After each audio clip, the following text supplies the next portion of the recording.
번째 강의, 신약 성서의 특별히 복음서의 중요한 주제들과 어떻게 성경을 우리가 읽어야 하는지에 대한 두 번째 강의를 하게 됩니다. 오늘 특강을 해주실 분은 성서공예 번역 실장님으로 계신 이두희 박사님이십니다. 여러분들에게 신약에 대한 개괄을 설명해 주시겠습니다. 감사합니다. 안녕하십니까. 대한성서공예 번역 담당 부총무를 맡고 있는 이두희 목사입니다. 오늘 나사렛대학교 교직원 예배에서 신약 성경에 대해서 특강을 부탁받고 오늘 여러분에게 사복음서에 대해서 간단히 말씀을 드리려고 합니다. 오늘 이 시간을 통해서 하나님의 귀한 말씀인 신약 성경의 주요한 내용들이 어떠한 것이 있는지 함께 살펴보는 은혜의 시간이 되면 좋겠습니다. 먼저 신약 성경 사복음서에 대해서 알아보기 전에 신약 성경의 큰 그림에 대해서 간단히 설명드리고 사복음서 설명으로 들어가고자 합니다. 신약 성경은 여러분 아시는 대로 27권으로 이루어져 있는데 이 27권의 성경은 다시 4개의 큰 묶음으로 나누어 볼 수 있습니다. 먼저는 복음서로 묶어볼 수 있고 그 다음에 사도행전, 그 다음에 서신서, 그 다음에 계시록 이렇게 크게 4부분으로 묶어볼 수 있습니다. 사복음서는 다시 마태, 마가, 누가복음 공관복음이라고 부르는 이 복음서와 그 다음에 또 이 공관복음과는 조금 구별된 특징을 보여주는 요한복음으로 나누어 볼 수 있습니다. 그런데 이 사복음서의 내용은 어떤 내용이라고 요약해 볼 수 있을까요? 사복음서는 여러분 아시는 대로 예수님에 관한 이야기를 담고 있는데 예수님께서 오셔서 행하시고 가르치신 그런 내용들을 담고 있는 그런 책이라고 할 수 있는데 예수님께서 행하시고 가르치신 내용을 한 문장으로 요약해 보면 무엇이라고 요약해 볼 수 있을까요? 제가 볼 때는 하나님 나라의 사역이라고 요약해 볼 수 있을 것 같습니다. 예수님께서 이 땅에 오셔서 하나님 나라가 가까이 왔다라고 선포하시고 하나님 나라가 어떠한지에 대해서 때로는 말씀으로 가르치기도 하시고 때로는 행동으로 보여주시기도 하면서 하나님 나라 사역을 하셨고 그 하나님 나라 사역에 대한 내용을 이 복음서가 기록해 놓았다라고 생각하시면 될 것 같습니다. 그 다음 이어지는 사도행전은 예수님께서 부활 승천하신 다음에 사도들이 예수님의 사역을 이어받아서 행한 내용을 기록한 책이라고 할 수 있습니다. 그런데 사도들이 행했던 사역도 어떤 의미에서는 하나님 나라 사역의 연속이라고 할 수 있습니다. 예수님께서 부활하신 후에 승천하시기에 앞서 40일 동안 이 땅에 계셨는데 그 사이에 제자들과 함께 식사 교제도 하시고 또 여러 가지 말씀을 나누신 것으로 사도행전은 전해주는데 사도행전 1장에 보면 예수님께서 40일 동안 땅에 계시면서 제자들과 나누었던 이야기의 핵심은 하나님 나라에 관한 것이었다라고 적혀 있는 것을 볼 수 있습니다. 그리고 이 제자들은 예수님께서 승천하신 다음에 성령의 능력을 받아서 그 하나님 나라를 계속해서 여러 곳에 다니면서 선포하고 또 그 하나님 나라 복음 선포를 들은 많은 사람들이 예수님을 믿고 믿음의 공동체 안으로 들어와서 하나님의 백성 공동체, 교회가 생겨난 이야기를 전하고 있는 책이 사도행전이라고 할 수 있겠습니다. 그리고 이렇게 제자들의 사도들의 복음 선포를 통해서 믿음의 공동체가 형성되었는데 이제 이들이 함께 예배도 드리고 교제도 하면서 믿음의 생활을 이어갔을 텐데 그렇게 하는 가운데서 여러 가지 일들이 일어났을 것입니다. 이들이 예수 그리스도를 믿고 믿음의 사람들이 되긴 했지만 또 믿기 전에 가졌던 여러 가지 가치관이나 또 삶의 환경들도 있었을 테고 그래서 믿음의 가치관과 그들이 가졌던 어떤 생각들의 충돌 또 때로는 믿는 사람들 사이에서도 서로 다른 생각들이 있을 수 있었는데 그 사람들 사이에 갈등이나 또 어려움, 이견 이런 문제들이 생겼을 때 교회 안에 여러 문제 상황이 발생할 수 있었고 그 문제 상황에 대해서 어떻게 대처해야 될지 이 교회를 세웠던 바울이라든지 또 이 믿음의 공동체가 형성되도록 주도했던 여러 사도들이 거기에 대해서 편지를 통해서 글로 써서 알려주었던 내용들을 담고 있는 것이 서신서라고 할 수 있습니다. 그런 의미에서 서신서는 이 하나님 나라의 생활과 관련된 내용들을 담고 있는 책이다 이렇게 볼 수 있겠죠. 그리고 이제 마침내 예수 그리스도께서 부활하신 예수 그리스도, 승천하신 예수 그리스도께서 이 땅에 다시 오실 때 이제 예수님께서 선포하셨던 하나님 나라가 완성될 때인데 그 하나님 나라의 완성의 때에 대해서 비전을 내다보고 거기에 대해서 알려주고 있는 책이 요한계시록이라 할 수 있습니다. 하나님 나라가 완성될 때까지 믿음의 공동체는 함께 믿음 생활하면서 때로는 박해를 당하기도 하고 여러 가지 어려움에 처할 수도 있을 것입니다. 그럴 때에 어떻게 이 완성될 하나님 나라의 비전을 바라보면서 이 모든 박해와 어려움을 극복하고 믿음의 삶을 끝까지 승리하며 살아낼 수 있을지 이것을 알려주고 그것을 독려하는 그리고 또 어려움 가운데 있는 성도들에게 그 하나님 나라를 바라보며 용기를 낼 수 있도록 위로해 주는 책이 요한계시록이라고 할 수 있습니다. 이렇게 신약 27권을 하나님 나라 키워드로 살펴보았는데 다시 정리해 보자면 이 복음서는 예수 그리스도를 통해서 선포된 하나님 나라 그 기초에 대해서 알려주는 책이고 이제 사도행전은 그러한 기초 위에서 사도들을 통해서 이어진 사역 안에 교회가 생겨난 하나님 나라의 확장의 역사, 교회의 역사를 알려주는 책이라고 볼 수 있고 그 다음에 서신서는 이렇게 형성된 하나님 나라 백성의 공동체, 교회가 생활하면서 겪었던 여러 가지 하나님 나라, 교회 생활의 문제를 다루고 있는 책이다. 이렇게 볼 수 있고요. 그 다음에 요한계시록은 이 하나님 나라가 완성될 때를 바라보면서 비전 가운데 나아가도록 독려해주는 그런 책이다. 이렇게 정리를 해보시면 될 것 같습니다. 신약 성경의 큰 그림에 대해서 이렇게 간단히 살펴보았는데 이제 복음서 내용을 하나하나 살펴보도록 하겠습니다. 먼저 마가복음의 말씀을 살펴보려고 합니다. 복음서가 4개라고 했는데 마가복음부터 살펴보는 이유는 이 사복음서 중에 기록된 연대로 볼 때 가장 먼저 기록된 책이 마가복음이기 때문에 그렇습니다. 아까 신약성의 큰 그림을 말씀드리면서 마태, 마가, 누가복음은 공간복음이다 이렇게 말씀을 드렸는데 공간복음이라는 말은 관점이 공통되다라는 뜻이겠죠. 어떤 의미에서 관점이 비슷하다고 할 수 있냐면 복음서는 예수님 이야기를 전할 때 예수님이 활동하셨던 그런 지역에 따라서 체계적으로 이야기를 구성해서 전해주고 있다고 볼 수 있습니다. 예수님이 사역하셨던 이스라엘 땅의 지도를 한번 생각해 보시면 지도가 이제 복잡하다고 생각할 수 있는데 이스라엘 지도는 매우 간단합니다. 제가 한번 지도를 그려보겠습니다. 보면 벌써 아시겠지만 이 위에 있는 작은 원이 이 갈릴리 이 호수라고 할 수 있습니다. 그리고 이 밑에 있는 곳이 사해라고 알려진 곳입니다. 그리고 이쪽 왼쪽에 있는 곳은 지중해 바다가 되겠습니다.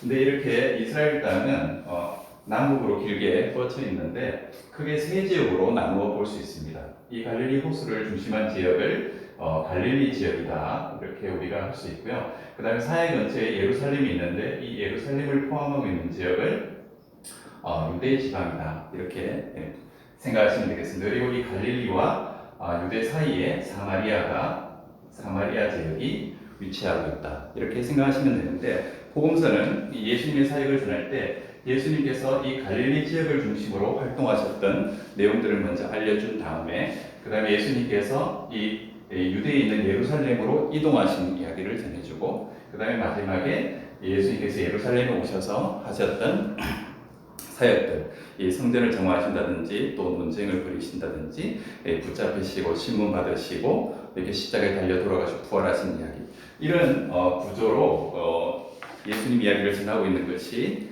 마태, 마가, 누가복음이라고 할 수 있습니다. 그래서 이렇게 동일한 관점에 따라서 예수님 이야기를 전하고 있기 때문에 마태, 마가, 누가를 이제 공간복음이라고 하는데요. 이 마가복음도 공간복음에 속하기 때문에 그러한 구조로 되어 있습니다. 그래서 처음부터 읽어보시면은 예수님의 갈릴리 사역 이야기를 먼저 만나보실 수 있고 갈릴리에서 예루살렘으로 이동하시는 예수님 볼 수 있고요. 그 다음에 예루살렘에서 일어났던 일들을 적어놓은 것을 살펴볼 수 있습니다. 그런데 이 마가복음을 한번 자세히 들여다보시면 마가복음은 16장으로 적혀 있는데 흥미로운 특징을 관찰할 수 있습니다. 예수님께서 사역하신 그 많은 내용들을 기록할 때 마가복음의 저자는 1장부터 10장에 걸쳐서 예수님께서 갈릴리에서 사역하셨던 내용들을 소개하고 있습니다. 그 다음에 10장부터 11장 사이에 예수님께서 갈릴리에서 유대 예루살렘으로 이동하시는 그런 여행 이야기를 적고 있고, 그 다음 11장부터 16장에서 예루살렘에서 있었던 마지막 일주일간의 이야기를 적고 있는 것을 볼 수 있습니다. 어떻게 보면은 11장부터 16장은 일주일 사이에 일어났던 일들을 적고 있는 겁니다. 그런데 그 나머지 예수님의 공생의 기간 동안에 많은 사역의 내용들을 1장부터 10장에 적고 있습니다. 그렇다면 이 마가복음의 저자가 예수님 활동을 전하면서 특별히 마지막 일주일 동안에 예루살렘에서 순환당하신 이야기를 길고도 자세하게 보도하고 있다는 것을 우리가 관찰할 수 있습니다. 그렇다면 마가복음 저자에게 있어서 예수님 사역에서 가장 중요했던 그런 부분은 마지막 일주일 동안 예수님께서 십자가 순환당하신 이야기였던 것으로 보여지고, 그런 의미에서 어떤 학자는 이 마가복음을 긴 서론이 달려있는 예수님의 순환 이야기다, 이렇게 별명을 붙여서 부르게 됐던 것을 볼 수 있습니다. 그런 의미에서 마가복음은 십자가를 매우 강조하는 그러한 복음서다, 이렇게 이해해 볼 수 있을 것입니다. 그런데 이러한 예수님의 십자가 사역을 아주 중심에 두고서 복음서를 기록할 때 이 마가복음의 저자는 여러 가지 또 효과적인 전달을 위해서 문학적이고 수사적인 방법을 동원하기도 했습니다. 제가 여기 이제 인클루전 기법이라고 적어놓았는데, 인클루전 기법이라는 것은 쉽게 얘기하면 우리 국어 시간에 배웠던 것을 생각하면 수미상관 기법이라고 생각하시면 될 것 같습니다. 어떤 A라는 이야기를 먼저 전하고 그 다음에 여러 이야기를 한 다음에 마지막 마무리할 때 다시 그 A와 상응하는 그러한 주제를 제시함으로써 이렇게 괄호 열고 괄호 닫고 이런 방식으로 이야기하거나 글 쓰는 것을 수미상관이라고 하는데, 마가복음을 보시면 1장에 예수님 사역에 대해서 전하기 전에 이제 예수님 세례 받으시는 이야기를 먼저 전하고 있습니다. 거기에서 예수님께 세례 받으실 때 여러 가지 일들이 일어났는데, 하늘이 열리고 이제 음성이 들려오죠. 너는 내 사랑하는 아들, 나는 너를 기뻐한다, 이런 음성이 들려오고, 그 다음에 또 어떤 일이 일어났냐면 하늘이 갈라지는 일이 일어났다고 되어 있습니다. 그래서 마가복음 1장 10절에 보시면 곧 물에서 올라오실새 하늘이 갈라짐과 성령이 비둘기같이 자기에게 내려오심을 보시더니, 이렇게 적혀 있습니다. 제가 이제 하늘이 갈라졌다를 빨간색으로 적었습니다. 그런데 이 마가복음이 끝나가는, 마가복음 16장인데 끝나가는 15장 38절, 예수님 십자가에 달리시는 장면을 묘사하고 있는 그 15장 38절을 보시면 예수님께서 십자가에 달려 돌아가실 때 성전에서 특별한 일이 일어났다고 되어 있습니다. 이에 성소이장이 위로부터 아래까지 찢어져 둘이 되니라. 제가 이제 찢어져라는 단어를 빨간 줄로 쳐놓았는데요. 우리말 번역에서는 각각 하늘이 갈라졌다, 그 다음에 휘장이 찢어졌다, 이렇게 되어 있는데, 신약 성경을 기록하고 있는 헬라어 원문을 보시면 이 갈라졌다라는 단어와 찢어졌다는 단어는 같은 단어입니다. 스키조라고 하는 헬라어 동사가 쓰여지고 있습니다. 그래서 아마도 마가복음의 저자는 이 예수님의 세례 장면을 보던 1장에서 스키조라는 동사를 사용하고, 그 다음에 예수님께 십자가에서 달려 돌아가시는 장면을 묘사하는 부분에서 또 똑같은 스키조라는 단어를 써가지고 이 두 사건 사이에 어떤 연관성을 떠올리면서 이 복음서를 읽도록 하고 있고, 이것을 통해서 마가복음의 저자가 생각하는 아주 중요한 메시지를 전달하려고 했던 것으로 볼 수 있습니다. 그렇다면 그 메시지가 무엇인가? 예수님께 세례 받으실 때 하늘이 갈라졌다고 했는데, 하늘은 하나님께서 계시는 곳이고 우리는 땅에 거하고 있습니다. 우리는 죄로 인해서 하나님께 나아갈 수 없는 그런 안타까운 상태에 있었습니다. 그런데 이제 예수님께서 이 땅에 오시고 세례를 받으심으로 공적인 사역을 시작하시는데, 바로 예수님을 통해서 이제 하나님과 우리 사이에 가로막혔던 그 길이 열리게 된다라는 것을 상징적으로 보여주는 장면으로 이해해 볼 수 있을 법합니다. 그리고 성소 휘장이 둘로 갈라졌다고 했는데, 성소를 보면 잘 아시는 대로 성소와 지성소가 나누어져 있었고, 지성소에는 대제사장이 1년에 한 번만 들어갈 수 있었던 곳으로 이렇게 구약에서 적혀 있는 것을 볼 수 있습니다. 그것도 속지 않은 피를 가지고 1년에 한 번만 대제사장이 하나님이 임재하시는 곳이라고 보는 지성소로 들어갈 수 있었는데, 이제 예수님께서 십자가에 달려 돌아가심으로 이 성소 휘장이 찢어졌다는 의미는 이제 누구라도 예수의 피를 의지해서, 예수님께 십자가에 설리신 그 보혈의 피를 의지할 때에 하나님께로 나아갈 수 있는 길이 열렸다라는 것을 상징하는 그런 사건으로 볼 수 있습니다. 이렇게 십자가 사건을 중요하게 생각하는 마가복음의 저자는 예수님의 공생애가 시작되는 세례 장면의 보도에서 예수님을 통해서 하나님과 우리 사이에 막혔던 길이 열리는 것을 상징적으로 표현하고, 또 이렇게 십자가에 달려 돌아가시는 순간에 그 일이 완성되는 것들을 서로 상응하도록 보여줌으로써 예수님의 십자가 보혈을 통해서 우리가 구원에 이르는 길을 얻게 되었다라는 중요한 메시지를 전하고 있는 것으로 생각을 해볼 수 있습니다. 이렇게 이제 예수님의 사역을 통해서 우리에게 나타난 중요한 어떤 결과를 수사적 기법으로 알려주었던 마가복음의 저자는 그러한 사건이 우리에게 갖는 함의를 또 여러 가지로 복음서 가운데서 알려주고 있는데, 그렇게 하기 위해서 샌드위치 기법이라고 하는 독특한 또 문학적 수사적 기법을 사용하고 있는 것을 볼 수 있습니다. 우리가 흔히 먹는 샌드위치를 보면은 빵이 있고 그 사이에 내용이 들어가 있고 또 마지막 빵으로 이렇게 쌓여 있는 것을 볼 수 있는데, 그 비슷하게 어떤 A라는 이야기로 어떤 주제를 시작하고 그 다음에 B라는 내용을 이야기한 다음에 다시 앞에서 얘기했던 A와 상응하는 A-라는 이야기로 이렇게 마무리되는 그런 특징을 나타내는 것을 학자들이 샌드위치 기법이라고 부르고 있습니다. 예를 들면 마가복음 6장에 보면 예수님께서 제자들을 둘씩 이렇게 짝을 지어서 전도 파송을 내보내시는 장면이 소개되어 있는 것을 볼 수 있는데요. 이렇게 제자 파송하는 이야기를 먼저 꺼내신 다음에 그 다음에 B에 해당하는 것은 어떤 이야기가 나오냐면 세례자 요한이 죽임당한 이야기가 쭉 소개되고 있는 것을 볼 수 있습니다. 그리고 다시 제자 파송하신 이야기로 돌아와서 마가복음 6장 30절에 보면은 이 파송받았던 사도들이 예수님께 돌아와 모여서 자기들이 행했던 일과 가르친 것을 낱낱이 고했다.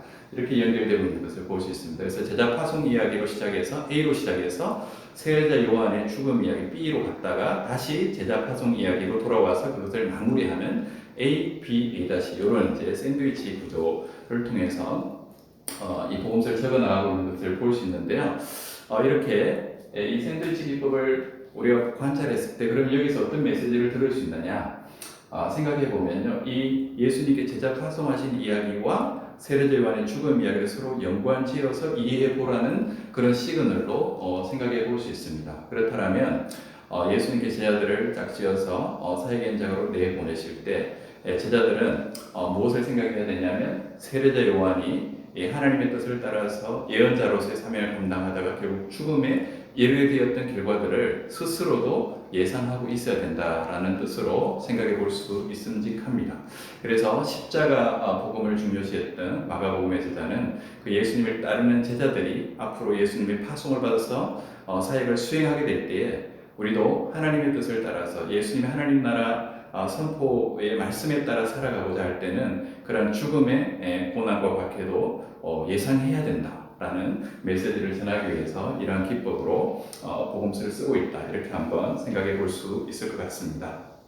그리고 이 외에도 여러 군데서 자세히 관찰해 보시면 샌드위치 기법을 볼 수 있습니다. 제가 또 마가복음 11장 12절부터 26절도 이렇게 참조로 적어 놓았는데 거기는 무화과 나무 저주에 관한 이야기입니다. 예수님께서 이제 성전으로 오시다 무화과 나무를 보시고 열매가 없는 것을 보고 이제 저주하셨다는 얘기가 나오고 그 다음에 이제 또 다른 이야기가 나오다가 다시 다음 날 또 보니까 베드로 보니까 이 무화과 나무 말라 있다라는 얘기를 하는 거죠. 그래서 첫 번째 이제 무화과 나무 저주하신 이야기 나오고 그 다음에 성전을 정화하신 이야기가 나오고 다음 날 다시 무화과 나무가 말라버린 그거를 이야기를 하고 있습니다. 그래서 A, B, A- 이렇게 되어 있는데 이 무화과나무 저주의 이야기와 성전 정화 이야기를 서로 연관지어서 생각해 보라는 거죠. 마찬가지로 결국은 이제 성전이 하나님이 임재하시는 곳이고 여기서 하나님과의 소통이 이루어지는 만남이 이루어지는 곳인데 성전이 제 기능을 다 하지 못할 때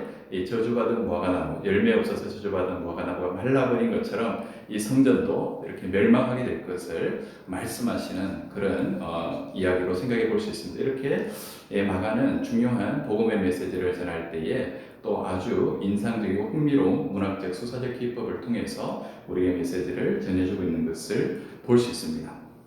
이제 십자가 복음을 중심으로 한 마가복음의 기술 방식에 대해서 간단히 말씀드렸는데 이 마가복음 십자가 사건을 굉장히 이제 중요하게 생각하는데 또 한 가지 그 마가복음 읽어보면요 어떤 흥미로운 관찰을 할 수 있냐면 예수님께서 자꾸만 어떤 기적을 행하시거나 하신 다음에 다른 데 가서 이야기하지 마라, 아무에게 아무 말도 하지 마라 이렇게 말씀하시는 내용이 여러 번 나오는 것을 볼 수 있습니다. 그래서 절대 이건 비밀이야 이런 얘기가 되니까 학자들은 이거를 이제 메시아 비밀이라고 이렇게 별명을 붙이기도 합니다.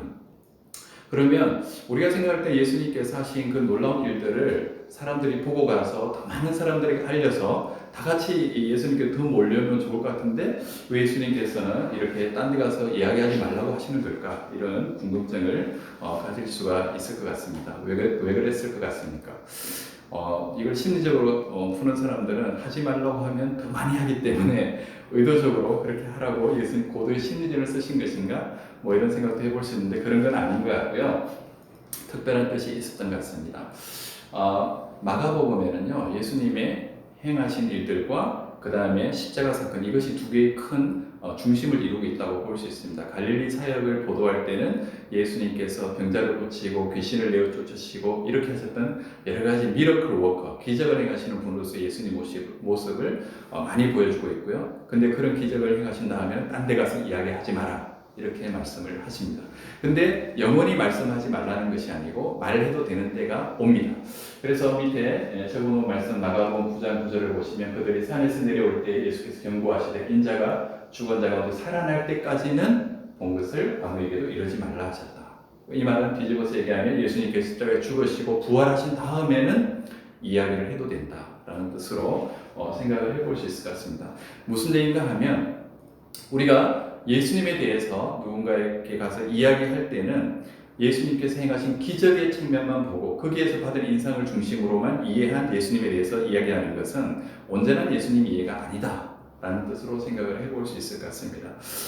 예수님의 십자가 사역의 그 온전한 의미까지 우리가 다 이해한 다음에 예수님에 대해서 우리가 하는 이야기, 예수님에 대해서 생각하는 그 생각이 더 온전한 생각이 될 수 있다는 것을 이렇게 암시적으로 이야기하고 있는 것이 아닌가 생각됩니다. 우리도 예수 믿을 때 어떤 놀라운 능력을 행하시는 전능하신 그런 예수님에 대한 그런 깊은 인상을 갖고 예수님께로 나올 수도 있지만 그리고 그것이 우리 삶의 문제를 해결해 주기를 바라는 마음 이것도 굉장히 우리의 신앙에서 중요한 측면이긴 하지만 보다 중요한 것은 예수님께서 십자가에서 죽으심으로 우리의 죄를 대속하시고 우리를 구원해 주신 메시아라는 사실을 제대로 깨달아는 것이 가장 예수님에 대한 핵심적인 알미라는 것을 마가는 이렇게 메시아 비밀이라는 이런 특징을 가지고 우리에게 알려주고 있다 생각하시면 될 것 같습니다. 그런데 복음서 자세히 읽어보면 제자들은 이거에 대해서 처음에는 잘 이해를 하지 못했던 것 같습니다. 예수님께서는 순환에 대해서 세 번에 걸쳐서 예고하신 것으로 되어 있는데 마가복음 8장과 9장과 10장 세 번에 걸쳐서 십자가에 죽으시고 부활하실 것을 말씀해 주시는 그때마다 제자들은 크게 오해하고 있는 것을 볼 수 있습니다. 첫 번째 베드로가 이제 예수님에 대해서 예수 그리스도 하나님의 아들이다라는 신앙 고백을 했을 때 이제 첫 번째로 순환에 대해서 예고를 하시는데 예수님의 이 순환 예고를 들었던 베드로가 어떤 반응을 보이냐 하면 예수님 절대로 그런 일은 일어나서는 안 됩니다 라고 하면서 항변했다라고 마가복음에 적혀 있는 것을 볼 수 있습니다. 항변했다는 얘기는 조금 우리가 약간 완화시켜서 한 번역인데 그대로 원문에 뜻대로 하면 꾸짖었다라는 뜻을 가지고 있는 에피티마오라는 단어가 사용되고 있습니다. 베드로는 예수님의 십자가 사역에 갖는 의미와 중요성을 이해하지 못했기 때문에 그런 일은 일어나서는 안 된다라고 오히려 예수님을 강하게 이렇게 나무라듯 얘기했다라는 것을 여기서 볼 수 있습니다. 두 번째로 예수님께서 9장에 보면 순환 예고를 하시는데 그 다음에 이어지는 단락의 이야기를 보면 아주 안타깝습니다. 제자들은 지금 누가 크냐라고 하는 논쟁을 벌이고 있다라는 내용이 이 두 번째 순환 예고에 이어나오는 것을 볼 수 있습니다. 예수님은 십자가에 대해서 말씀하시는데 제자들은 지금 누가 크냐 이런 관심사를 나누고 있는 것입니다. 세 번째 순환 예고를 보면은 그 뒤에도 아주 엉뚱한 이야기가 나오고 있습니다. 야고보 요한이 예수님께 찾아와서 하나는 오른쪽에 하나는 왼쪽에 앉게 해달라. 자기들이 누릴 어떤 권세와 특권 이런 것들에 대한 관심을 표출하고 있는 것을 볼 수 있습니다. 예수님의 생각과 제자들의 생각이 영 딴판으로 이렇게 흘러가고 있는 것을 볼 수 있습니다.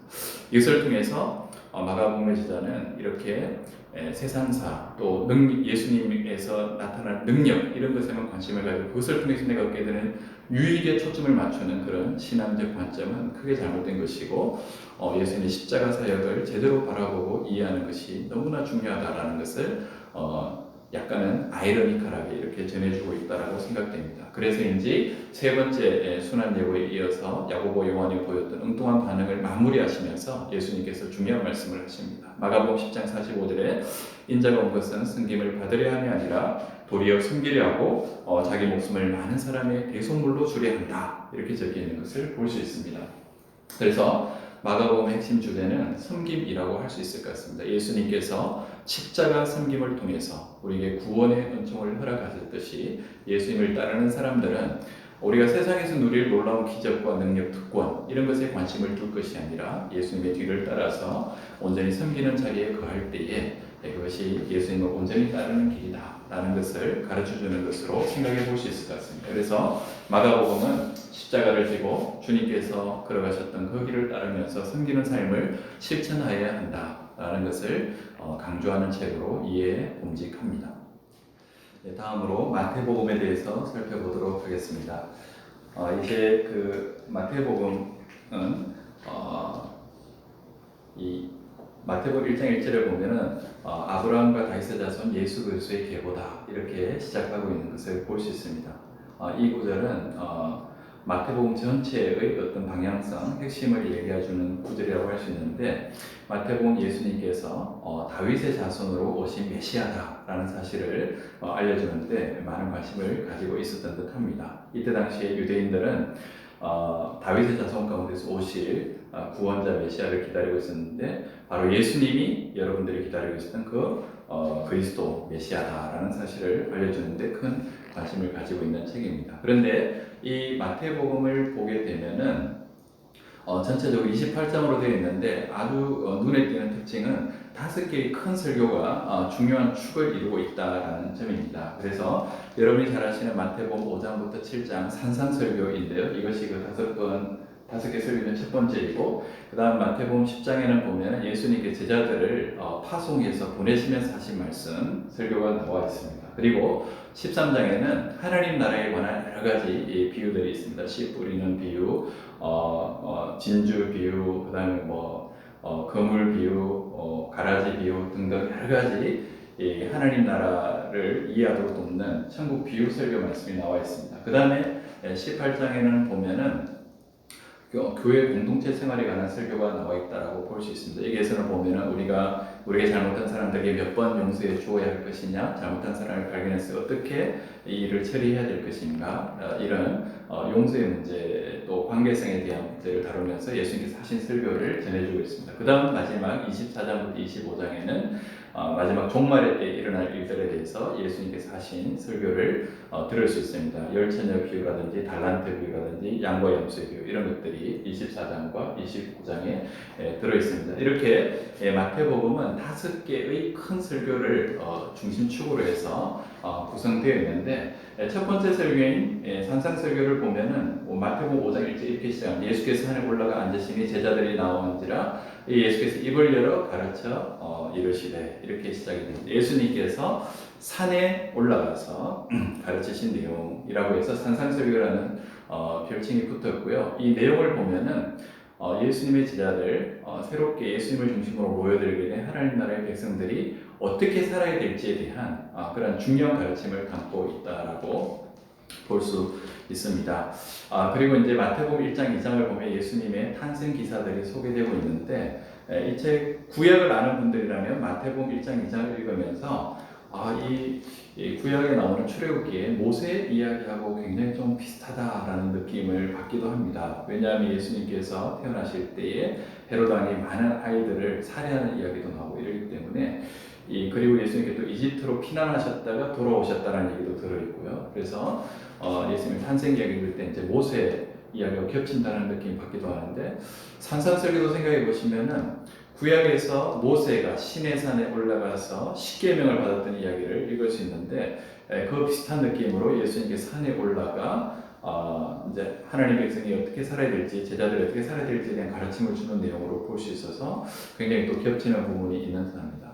그런데다가 마태복음은 5개의 중요한 설교를 축으로 되어 있다고 했는데 구약 생각해 보면 모세 오경이 떠오릅니다.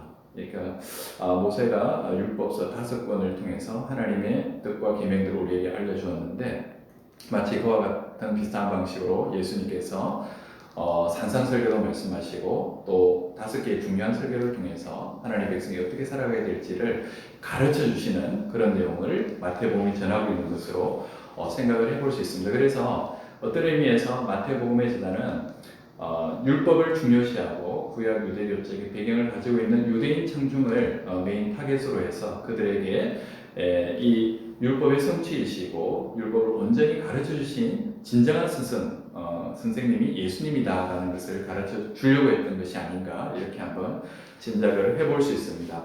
그래서 이 5가지 설교의 중요한 특징 외에도 마태복음에만 나타나는 인상적인 특징 중에 하나는 12번의 예언 성취 인용문이 있습니다.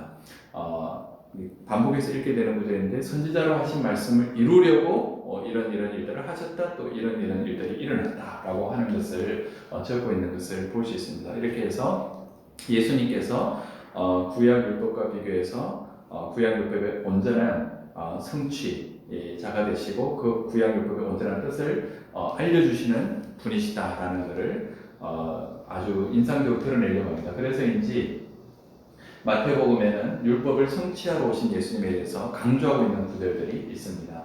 내가 율법이나 선지자를 폐하러 온 줄로 생각하지 말라. 폐하러 온 것이 아니라 완전하게 하려 함이라. 이렇게 적혀 있는 것이 볼 수 있고요. 그 다음에 너희 의가 서기관과 바리새인보다 더 낫지 못하면 결코 천국에 들어가지 못하리라. 이렇게 말씀하면서 율법을 이렇게 이제 폐기 처분해도 되는 것처럼 가볍게 여기는 것이 아니라 그것이 굉장히 중요한데 그 율법의 진정한 뜻을 깨닫지 못하고 있었던 사람들에게 율법의 진정한 뜻을 잘 알려주시는 예수님의 모습을 보게 됩니다. 그래서 마태복음 그 5장에 보면은 산상설교 이제 첫 번째 장 5장에 보면은 이런 말씀을 접합니다. 너희가 이제 예전에 이런 말씀을 들었는데 예수님께서는 이런 뜻으로 설명해 주신다라고 하는 6번의 반복된 말씀이 나오는 것을 볼 수 있습니다. 그래서 살인하지 말라는 말을 너희가 들었는데 예수님이 어떻게 설명해 주시냐면 형제에게 노하거나 욕하는 사람보다 살인한 자다. 이런 식으로 구약에 나와 있는 율법들의 참 뜻이 무엇인지를 반복해서 말씀해 주시는 예수님을 여기서 우리가 만나게 됩니다. 그래서 마태복음은 계속해서 행동하는 믿음에 대해서 강조하는 걸 볼 수 있습니다. 서기관들과 바리새인들이 하는 그런 행동, 위선적인 부분은 문제가 되지만은 그러나 율법의 가르침을 따라서 살려고 하는 그 자체는 부정할 수 없는 것이다라는 것이 마태복음의 특징입니다. 그래서 산상설교 자세히 읽어보시면은 행동하는 믿음을 매우 강조합니다. 그래서 열매를 통해서 그 사람을 알 수 있다. 열매라고 하는 것은 삶의 열매를 이야기하는 거거든요. 이게 행동. 그 다음에 이제 또 7장에 보면 주여 주여 하는 자보다 다 천국에 들어갈 수 있는 것이 아니라 아버지의 뜻대로 행하는 자를 들어간다. 그래서 행동하는 믿음을 또 강조하고 있고 그 다음에 이제 지혜로운 건축자와 어리석은 건축자의 비유에서도 보면 듣고 들은 말씀대로 행하는 사람은 반석 위에 집을 지은 사람과 같지만은 행하지 않는 사람은 모래 위에 집을 지은 사람과 같다. 그래서 들은 말씀을 행동하는 것이 얼마나 중요한지를 반복해서 강조하고 있는 것을 볼 수 있습니다. 그런데 또 마태복음의 저자도 이러한 행하는 믿음의 중요성을 아주 인상적인 어떤 구조를 통해서 우리에게 알려주고 있는데요. 마태복음 5장부터 7장이 산상설교라고 말씀드렸는데 이어지는 8장부터 9장의 내용을 한번 보시면은 여기에는 예수님께서 행하신 기적 모험이 있습니다. 예수님께서 행하셨던 나병 환자를 고치시고 또 보지 못하는 사람을 보게 하시고 하는 등등의 10가지 기적이 이렇게 다 모아져 있는 것을 볼 수 있습니다. 그래서 8장, 9장은 예수님의 기적 모험이라고 할 수 있는데요. 이 예수님의 설교 말씀 5장, 7장이 먼저 나오고 그 다음에 8장, 9장에서 예수님께서 행하셨던 여러 가지 기적이 연이어 나오는 것이 아주 인상적입니다. 그리고 사실 이제 이 5장부터 9장 말씀을 보면은 그 시작하는 부분이 4장 23절부터 25절인데 예수님의 사역에 대한 요약 말씀입니다. 예수님께서 가르치시고 선포하시고 고치시는 사역을 하셨다라고 이제 예수님 사역을 요약해주고 그 다음에 산상설교가 소개되고 그 다음에 8, 9장에서 10가지 기적 모험이 보도되고 그 다음에 9장에 다시 한번 요약의 말씀이 나옵니다. 예수님께서는 가르치시고 선포하시고 고치시는 사역을 하셨다. 그래서 여기에도 보면은 아까 우리가 보았던 것처럼 예수님의 사역 요약이 있었다라면 그 다음에 예수님의 말씀 산상설교를 통한 설교 말씀이 나오는가 하면 그 다음에 여기에는 예수님께서 친히 행동으로 보여주신 기적 모험이 나오고요. 그 다음에 이제 예수님의 사역 요약 말씀이 이렇게 나오고 있습니다. 그래서 이렇게 서로 상응하는 교차 대칭 구조를 통해서 예수님의 사역을 이렇게 조직적으로 전하고 있는 것을 볼 수 있는데 이러한 장치를 통해서 마태복음의 저자는 말씀으로만 가르치신 것이 아니라 그 말씀을 행동으로 보여주시기도 하신 예수님을 이러한 구조로 우리에게 전해주면서 말씀과 행동이 함께 가는 것이 예수님의 사역이었다라는 것을 인상적으로 보여줍니다. 이것을 통해서 간접적으로 우리에게 던져주는 메시지는 우리들도 믿음의 생활을 할 때에 말로만 하는 신앙생활이 아니라 행함이 따라오는 행동하는 그런 신앙이 병행되어야 될 것에 대해서 마태는 전해주고자 했다 이런 생각을 해볼 수 있을 것 같습니다. 이런 이제 그 행동하는 믿음의 중요성은 이 산상설교와 또 기적모험 보도에만 나오는 것이 아니라 마태복음 전체에 쭉 계속해서 나타나는데요.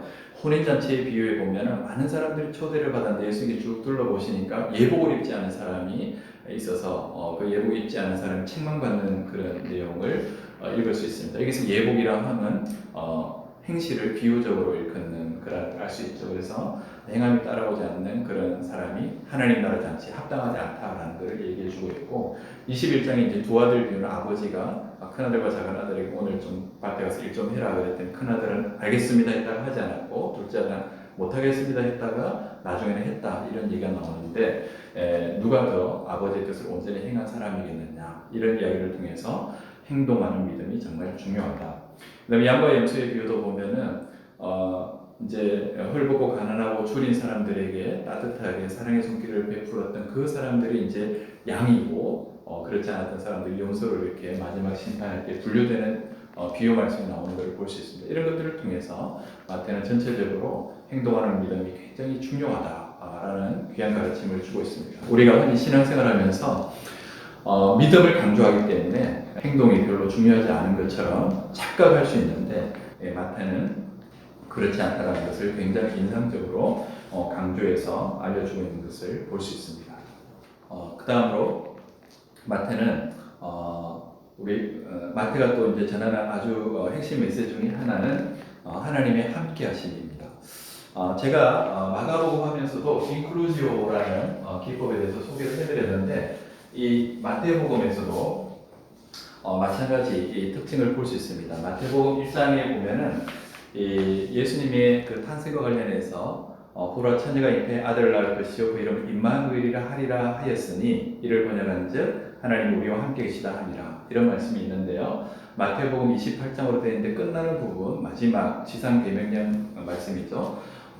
예수께서 이제 제자들을 내보시면 너희는 가서 모든 민족으로 제자를 삼고 아버지 아들과 성령의 이름으로 세례를 베풀고 내가 네게 본바 모든 것을 가르쳐 지키게 하라 한 다음에 맨 마지막 구절이요. 볼지어다 내가 세상 끝날까지 너희와 항상 함께 있으리라 이런 말씀이 나오는 것을 볼 수 있습니다. 내가 너희와 항상 함께 있으리라 하는 말을 네 글자로 줄이면 이것이 임마누엘이라고 할 수 있습니다. 임마누엘은 하나님이 우리와 함께 하신다 이런 뜻이니까요. 그래서 마태복음의 저자는 복음서를 시작하는 1장 부분에서 예수님은 임마누엘이시다라는 메시지를 던지고 그 다음에 복음서를 끝맺는 마지막 28장에서 다시 한번 우리와 늘 함께 하신 임마누엘 예수님에 대한 메시지를 서로 이렇게 숨이 상관이 되도록 적고 있는 것을 볼 수 있습니다. 그래서 마태복음이 전하는 예수님은 어떤 분이시냐, 우리와 함께 하시는 예수님이다 라는 메시지를 주는데, 왜냐하면 아까 말씀드린 대로 마태복음은 예수님께서 율법의 뜻을 온전히 풀어 가르쳐 주시고, 또 그 가르쳐 주신 말씀대로 우리가 행동하는 믿음으로 실천하는 것이 중요하다라는 메시지를 던졌는데, 우리가 경험하는 대로 그렇게 실천하는 믿음을 살아내는 일은 쉬운 일이 아닙니다. 정말 어려운 도전과 난관에 부딪힐 때가 있는데, 그때 좌절하지 말고 계속해서 그런 실천하는 믿음을 힘써야 되는데, 우리만 그렇게 하도록 버려두시는 것이 아니라 그런 마음과 믿음으로 살려고 하는 사람들에게 임마누엘 예수님께서 함께 하셔서 붙들어 주신다라는 약속을 주고 있는 것으로 생각해 볼 수 있습니다. 그래서 마태복음은 정리해 보자면 다윗의 자손으로 오신 메시아 예수님, 또 구약의 율법을 보다 제대로 우리에게 가르쳐 주신 선생님에 대해서 말씀해 주는데, 그 가르침을 따라서 우리가 실천하는 믿음을 살아야 한다. 그런데 우리에게만 맡겨두지 않으시고 함께 하셔서 임마누엘 하셔서 우리를 붙들어 주신다라는 것을 말씀해 주고 있습니다. 그래서 우리는 이 예수님의 가르침을 따라서 실천하는 믿음을 살아내려고 애쓰고 그러한 가운데 우리와 함께 하신 주님을 경험하는 삶, 이것이 마태복음이 전하는 제자의 삶이다 하는 메시지를 마음에 새겨볼 수 있을 것 같습니다. 그 다음 누가복음으로 한번 넘어가 보도록 하겠습니다. 누가복음을 보시면은 공가복음 중에 이제 마지막 세 번째 복음에 해당되는데, 아까 이제 다 같은 예수님 이야기지만 마가가 강조하는 포인트, 그 다음에 마태가 강조하는 포인트가 있었는데요. 누가복음이 강조하는 포인트가 무엇이냐 하는 것을 한번 살펴보려고 합니다. 누가복음은 제가 참 좋아하는 책인데요. 왜냐하면 하나님 사랑과 이웃 사랑, 신앙의 수직적인 측면과 수평적인 측면을 아주 균형 있게 알려주고 있기 때문에 그렇습니다. 첫 번째로 누가복음에서 눈에 띄는 그런 특징은 예배와 기도, 성령을 굉장히 강조한다는 것입니다. 하나님과 관련된 수직적인 우리 신앙의 측면에 대한 강조가 나와 있습니다. 누가복음은 1장 1절부터 4절에 이제 서론이 나와 있습니다. 그리고 첫 번째로 전하는 장면이 누가복음 1장 5절부터 25절인데, 어떤 내용인가 하면은 세례 요한이 태어날 것에 대해서 천사가 와서 알려주는 내용입니다. 세례 요한의 아버지 스가랴와 엘리사벳은 제사장 가문 출신이었고, 스가랴는 이제 제사장이었는데 이 부부에게는 아이가 없어서 오랫동안 기도해 왔는데, 스가랴가 이제 자기 차례가 되어서 성전에 들어가서 분향하는 일을 할 때에 천사가 스가랴에게 나타나서 세례자 요한에 대한 기도 응답이 이루어질 것을 알려주는 그런 내용을 담고 있습니다. 그런데 여기서 우리가 한번 주목해 볼 점은, 스가랴가 제사장으로서 성전에서 제사 드리는 분향하는 일을 하고 있었고, 백성들은 바깥에 서서 기도하고 있었다, 이렇게 되어 있습니다. 예루살렘 성전에서 제사장과 백성들이 하나님께 예배드리고 기도하는 장면을 누가복음은 첫 번째 장면으로 이렇게 소개를 하고 있는데, 누가복음 전체 24장으로 이루어져 있는데 24장 마지막 장면은 어떤 장면인가 하면, 예수님께서 이제 부활하셔서 승천하시는 장면을 보도해주고 있습니다. 예수님께서 그래서 제자들 데리고 베다니까지 가셔서 제자를 축복하시고 이제 하늘로 올라가시는데, 예수님의 축복을 받은 제자들이 이제 축복을 받았기 때문에 기쁜 마음으로 돌아옵니다. 어디로 돌아오냐면 예루살렘으로 돌아왔다고 되어 있습니다. 그리고 예루살렘으로 돌아와서 어디로 갔냐면 성전으로 갔다고 했습니다. 그리고 성전에서 늘 하나님을 찬송했다 라는 것이 이 누가복음 마지막 구절입니다. 그래서 여기에 적어놓은 대로 누가복음 24장 52절 3절 보시면은 그들이 예루살렘으로 돌아가 늘 성전에서 하나님을 찬송했다. 그러니까 누가복음은 예루살렘 성전에서 하나님을 예배하고 기도하는 장면으로 시작했다가 예루살렘 성전에서 하나님을 찬송하는 장면으로 끝나고 있는 것으로 이렇게 적어주고 있는 것을 볼 수 있습니다. 여기도 마찬가지 이 수미상관기법이 이제 또 쓰였다고 볼 수 있습니다. 예루살렘 성전에서 예배하고 기도하는 장면으로 시작해서 예루살렘 성전에서 찬송하는 장면으로 끝나고 있는 복음서가 바로 누가복음입니다. 이렇게 이제 수미상관기법을 사용할 때는요, 굉장히 이제 강조하고 싶은 메시지가 있다는 뜻입니다. 여러분, 우리가 이제 어떤 강의를 듣거나 모임에 참석했을 때도 가장 집중도가 높은 때가 언제냐면 시작할 때입니다. 시작할 때는 다 관심을 가지고 이제 듣습니다. 근데 중간에는 가면 약간 딴 생각이 들어올 수도 있습니다. 뭐 30분, 40분 지나가면. 그런데 마지막에 이제 또 집중도가 높아지는 때가 언젠가 하면 강의 끝나기 직전입니다. 그때는 이제 빠뜨린 것 없이 잘 이렇게 정리해서 돌아가야 되니까. 그래서 중요한 얘기할 때는 언제 하면 좋으냐면 맨 시작할 때 아니면 맨 끝날 때. 그래서 이제 더 강조하고 싶으면 시작할 때도 하고 끝날 때도 똑같은 얘기하면은 그거는 잊어버리지 않으시는데 누가복음의 저자는 예루살렘 성전에서 하나님이 임재하시는 그곳에서 예배하고 기도하고 찬송하는 것이 매우 중요하다는 것을 이와 같은 방식으로 전하고 있는 것이 아닌가 생각이 됩니다. 이렇게 예배와 기도를 강조하는 누가복음은 또한 성령을 매우 강조합니다. 누가복음 이제 11장에는 보면 앞부분에 마태복음에 긴 주기도문이 나와 있는데 그 이상은 짧은 주기도문이 누가복음 11장 1절부터 4절에도 나와 있습니다. 그리고 누가복음 11장 5절부터 13절에는 끈질기게 기도해야 될 것에 대해서 밤에 찾아온 친구의 비유를 통해서 말씀해 주는 내용이 있는데 우리가 계속해서 붙들고 이렇게 기도하게 될 때에 하나님께서 그 기도를 응답하신다라는 것을 이제 얘기하면서 구하는 자에게 너희가 악할지라도 자식에게 좋은 걸 줄 줄 아는데 하늘 아버지께서 구하는 자에게 성령을 주시지 않겠느냐 이런 말씀이 나오는 것을 볼 수 있습니다. 근데 이것과 병행되는 마태복음의 구절을 보시면은 마태복음 7장에 보면요 구하는 자에게 좋은 것을 주시지 않겠느냐라고 적혀 있었는데 그 좋은 것이 들어가야 할 자리에 누가는 성령을 적고 있는 것을 볼 수 있습니다. 그래서 누가가 볼 때 우리에게 가장 좋은 것은 성령이다. 그래서 이제 성령을 강조하고 있는 그런 것을 볼 수가 있습니다. 그래서 누가복음은 하나님과의 관계 안에서 수직적인 차원의 신앙생활 측면, 예배, 기도, 성령 이런 것을 굉장히 강조하고 있다. 이렇게 생각해 볼 수 있습니다. 그런 한편 또 누가복음의 저자는 이웃과의 관계성도 굉장히 중요하게 생각하고 있습니다. 그래서 사람들 사이의 관계성을 이야기하는데 그런 것이 이제 식사 장면에 대한 강조로 드러나고 있는 것을 볼 수 있습니다. 누가복음을 읽어보시면요, 밥 먹는 장면이 전체 19번 보도가 되고 있는데 다른 복음서에는 없는 내용들이 또 13번이나 나온다고 합니다. 그래서 어떤 학자는 누가복음 예수님이 어떤 분이냐 조금 이렇게 과장적으로 재미있게 얘기해서 잡수러 가시거나 잡수고 계시거나 잡수고 나오시는 분이다. 이렇게 묘사를 한 학자도 있습니다. 그만큼 예수님께서 식사하시는 장면을 인상적으로 보도하고 있는데 그러면 왜 누가복음이 이렇게 식탁 교제 장면을 강조해서 보도하느냐? 이 식탁의 교제를 나눈다는 것은 단순히 이제 주린들을 채우는 그런 물리적인 활동뿐만 아니라 삶의 나눔을 함축하는 상징적 의미가 있기 때문에 그렇습니다. 그래서 누구와 함께 밥을 먹느냐 하는 것은 굉장히 중요한 이슈입니다. 사실 예수님께서 종교 지도자들에게 비난을 받았던 이유도 자기들이 생각할 때 같이 어울려서 밥 먹으면 안 되는 사람들하고 예수님이 자꾸 잡수고 계시기 때문에 세리와 죄인들과 잡수시는 예수님을 보면서 많이 불편해했던 것을 볼 수 있는데 예수님은 그러나 바로 그와 같은 사람들 다 세상에서 멀리하고 소외시키는 그런 사람들과 함께 하시면서 식사 교제를 나누심으로써 그들을 품으시고 받으시는 분이라는 것을 역으로 이제 보여주셨다는 것으로 생각을 해볼 수 있습니다. 이와 같이 예수님께서는 우리 주변에 소외되고 어려움 가운데 있는 이웃들과 함께하는 것이 바로 하나님 나라가 지향해야 될 바다라는 것을 인상적으로 보여주고 있다 이렇게 할 수 있겠습니다. 다음으로 누가복음에서 우리가 관찰할 수 있는 중요한 특징 중에 하나는 누가복음이 여성의 역할을 매우 강조해서 보도하고 있다는 것을 알 수 있습니다.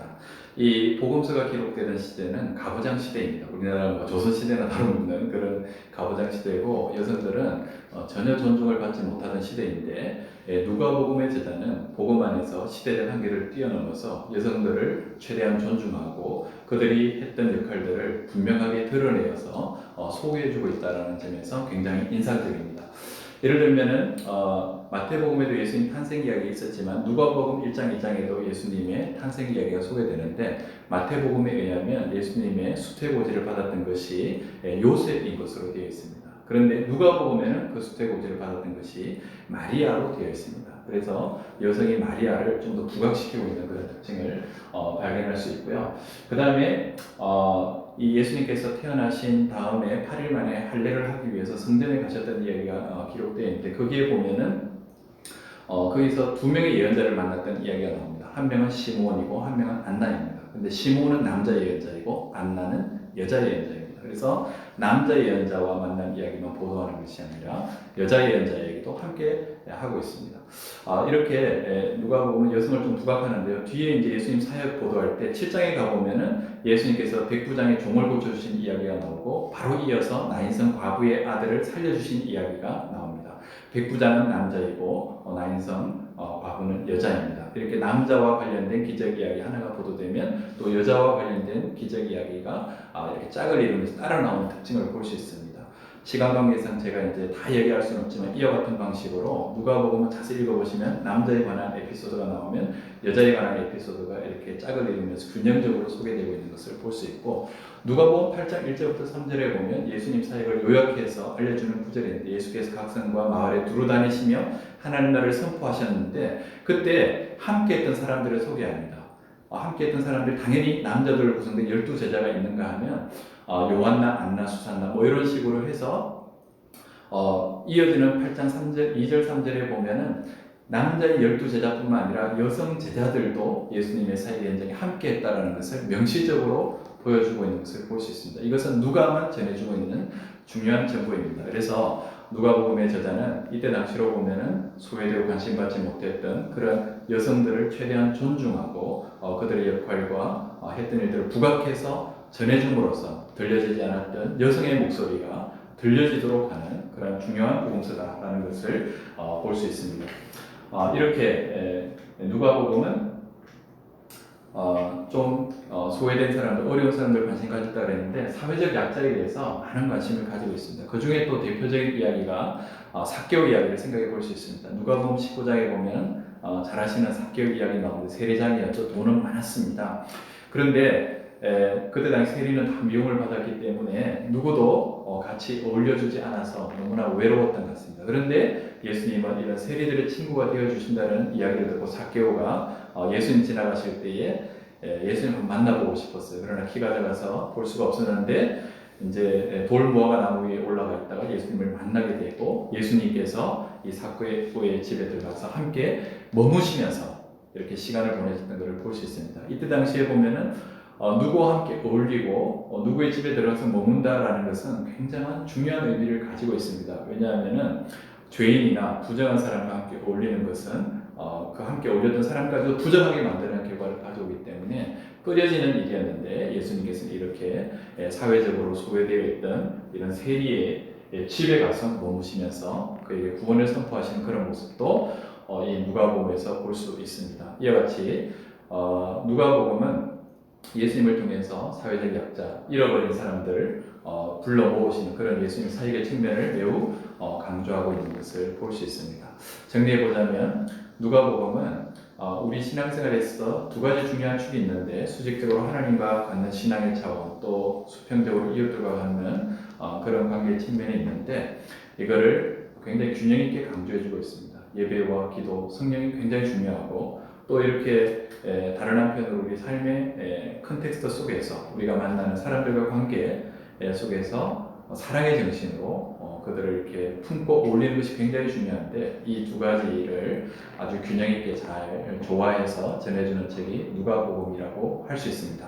그래서 누가복음을 읽으면서는 우리가 기도와 예배 가운데서 성령의 능력을 받아서 예수님께서 주변의 어려운 이웃들과 함께 하시면서 하나님 나라를 살아내셨던 것처럼 우리도 이렇게 잃어버린 자들과 함께하는 그런 믿음의 삶을 살아가는 것이 바람직한 제자의 모습이다 라는 메시지를 들을 수 있다면 누가복음을 아주 또 제대로 읽는 한 가지 방법을 우리가 발견했다 할 수 있을 것 같습니다. 마지막으로 이제 요한복음에 대해서 잠시 나눠보도록 하겠습니다.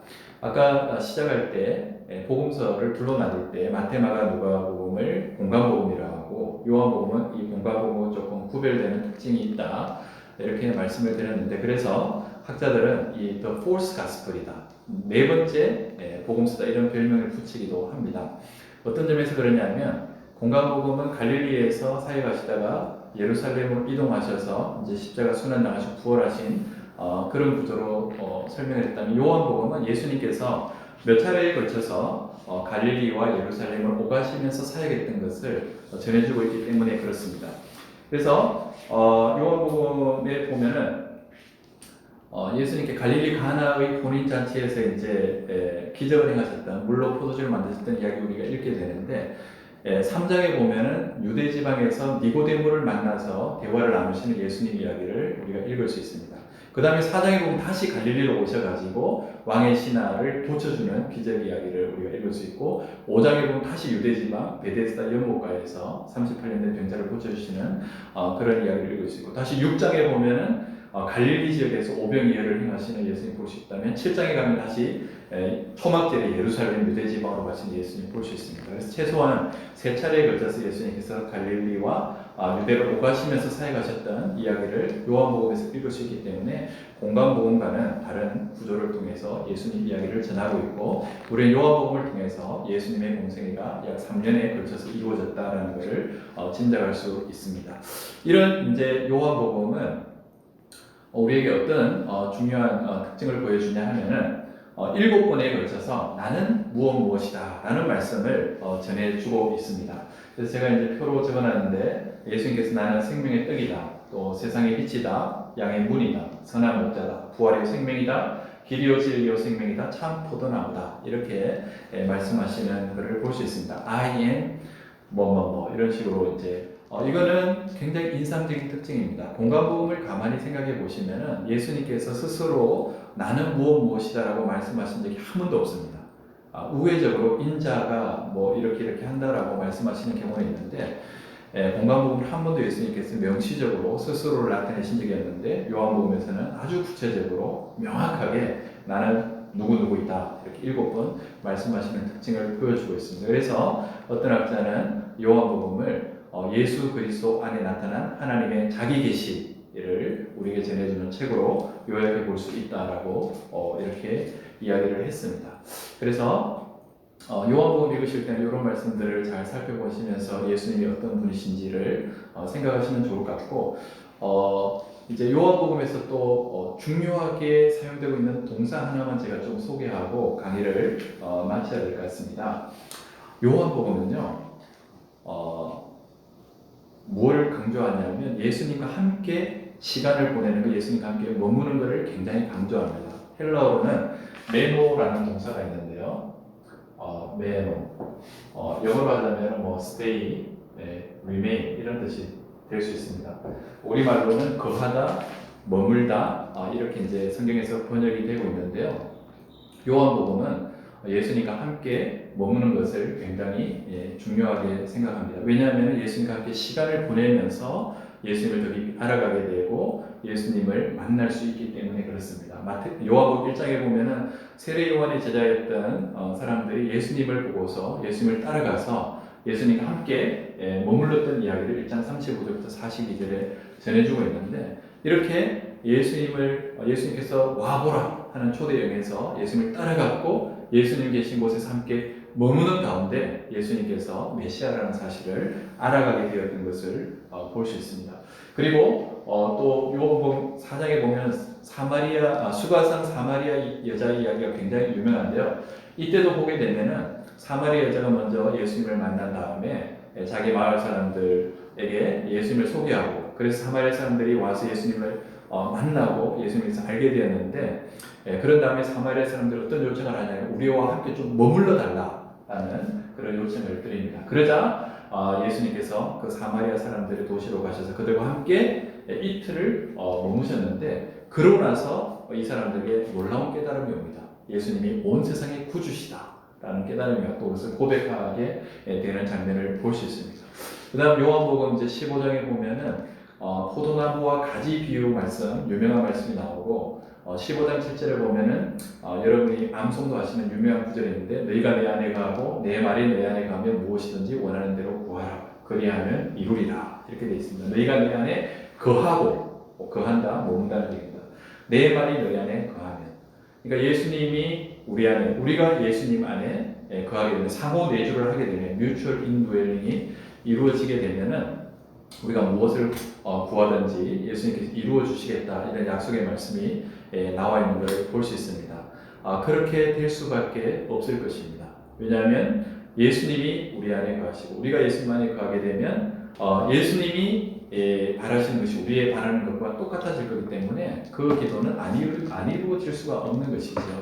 그래서 요한복음에 보면은 이 매너 동사 거하다, 머물다 이런 이제 동사가 강조되고 또 그렇게 머물고 함께했던 제자들의 경험들, 사람들의 경험들 또 이렇게 소개하고 있는 것을 볼 수 있습니다. 그래서 요한복음은 예수님께 스스로를 이렇게 명시적으로 계시하셨는데 그런 예수님과 함께 머물면서 예수님이 어떤 분이신지를 경험하고 알아가는 것이 굉장히 중요하고 그렇게 될 때 우리의 신앙이 정말 온전하게 될 수 있다는 것을 강조하는 책으로 생각을 해볼 수 있습니다. 그렇게 해서 우리가 예수님을 알게 되었을 때는 이제 우리가 믿는 예수님의 가르침과 또 생각과 뜻을 따라서 그것을 믿음으로 살아내는 것이 굉장히 중요한데요. 요한복음의 특징 중에 하나는 믿는다라는 표현이 굉장히 많이 나오는데 잘 관찰해 보시면은 항상 믿는다라는 얘기를 할 때는 동사 형태로 나오고 명사 형태가 나오지 않는 것이 중요한 특징입니다. 믿다라는 동사가 98회 정도나 나옵니다. 명사는 한 번도 나오지 않습니다. 이것이 던져주는 중요한 함의는 믿음이라는 것이 머리로 생각하고 개념적으로 이렇게 이해하는 데 그치는 것이 아니라 믿음은 항상 역동적인 행동과 관련된다는 것을 이렇게 암묵적으로 요한이 알려주고 있는 것이 아닌가 이런 생각이 듭니다. 그래서 우리도 이렇게 이제 언제나 믿음을 생각할 때 개념적으로만 생각할 것이 아니고 교리적으로만 생각할 것이 아니고 이것은 항상 우리 삶의 구체적으로 행동으로 나타나야 된다라는 측면을 한번 생각해 봤으면 좋겠습니다. 그 다음에 마지막으로 이제 제가 영광의 십자가라는 표제를 써놨는데 이 요한복음이 보여주는 또 다른 특징 중에 하나는 공가복음의 경우에는 예수님께서 십자가에 달려 돌아가시고 부활하시는 순간에 예수님께 영광 받으셨다라는 이제 설명을 하고 있습니다. 그런데 이 요한복음은 자세히 읽어보시면은 예수님께서 순환 받으시는 십자가 사역 자체가 영광과 분리되는 것이 아니라 그 자체가 영광이다라고 얘기하는 것을 볼 수 있습니다. 여기 제가 이제 몇 구절을 적어 놓았는데요. 모세가 광야에서 뱀을 든 것 같이 인자도 들려야 한다. 이거는 예수님께 십자가에 달리실 것을 얘기하는 그런 구절입니다. 그런데 다른 한편으로 이제 들려야 한다라는 것은 원문으로 보면은 높아진다라는 뜻이 있습니다. 그래서 요한복음에 이런 표현법을 통해서 십자가에 달려서 들리는 그 순간이 또한 예수님께서 영광 받으시는 순간이다라고 이해하여서 우리에게 전하고 있는 것을 볼 수 있습니다. 우리는 때로는 고난은 지나가야 할 과정으로만 생각하고 그것의 의미를 제대로 이해하지 못할 때가 있는데 요한복음은 바로 믿음 안에서 하나님의 뜻 안에서 받는 고난 그 자체가 성도에게는 또 영광이 될 수 있다는 것을 전해주는 책으로 이해해 볼 수 있을 것 같습니다. 그래서 요한복음을 정리해 보자면 예수님께서 스스로 나는 무엇이다 라고 이렇게 명시적으로 자기를 드러내 계시해 주셨고 또 우리를 불러서 초대하실 때에 그 예수님에게로 나아가서 예수님과 함께 시간을 보내고 머물면서 예수님을 더 깊이 깨달아 알아가고 그 다음에 그러한 알을 통해서 우리가 이제 예수님과 또 더 깊은 교제와 연합, 상호내주의 상태 안에 있으면서 깨달은 대로 우리가 삶 속에서 믿음을 이제 개념이 아니라 행동으로 이렇게 살아내면서 때로는 어려움에 처할 수도 있겠지만 믿음 때문에 고난을 받을 수도 있겠지만 그 고난을 기쁨과 영광으로 여기면서 예수님 길을 따라가는 것이 정말 바람직한 제자의 삶이다 하는 메시지를 들을 수 있다면 좋을 것 같습니다. 이렇게 해서 신약 성경의 큰 그림과 사복음서의 좀 특징적인 몇 가지를 제가 설명드리면서 우리가 신앙적으로 한번 묵상해 보았으면 하는 포인트들을 같이 나누었는데 다시 한번 사복음서를 천천히 이렇게 한번 읽어보시면서 또 예수님에 대해서 더 깊이 묵상하고 알아가면서 우리의 신앙이 한 단계 더 깊은 데로 나아갈 수 있는 복된 은혜가 여러분 모두에게 함께하기를 기원합니다. 감사합니다.